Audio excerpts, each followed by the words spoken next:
അതിന്റെ പദ്ധതി പ്രവർത്തനങ്ങൾ മുന്നോട്ട് കൊണ്ടുപോകുന്നതിന് ഭാഗമായിട്ടുള്ള 5ാമത്തെ വർഷത്തിലേക്ക് കടക്കുന്ന ഒരു ഘട്ടത്തിലാണ്. കഴിഞ്ഞ ഗ്രാമസഭയിലൊക്കെ പങ്കാളിത്തം കുറവായിരുന്നു. എന്റെ വാർഡായ 12ാം വാർഡില് വളരെയധികം പങ്കാളിത്തമുണ്ട്. അതിൽ ഞാൻ അഭിമാനിക്കുകയാണ്. ഈ അവസരത്തിൽ ഈ പ്രാധാന്യം മനസ്സിലാക്കിക്കൊണ്ട് ഇവിടെ എത്തിച്ചേർന്നിട്ടുള്ള എല്ലാവർക്കും നന്ദിയും കടപ്പാടും അറിയിക്കുകയാണ്.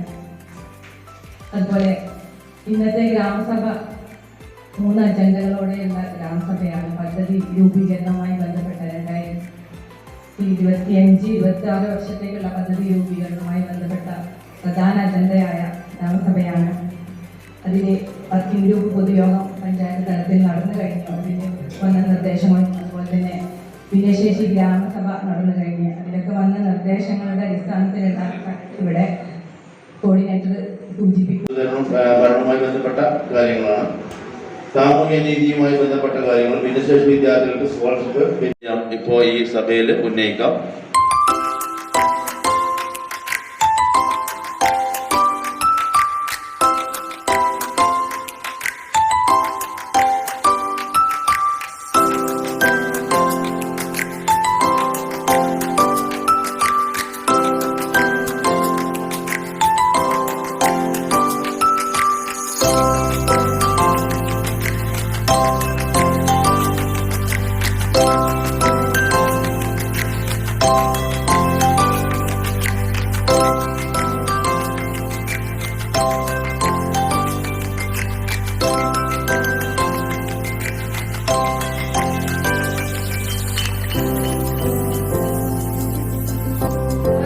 ഗ്രാമസഭ നമുക്ക് 2ാം ശാല നമ്മളെല്ലാവരും പങ്കെടുക്കണം.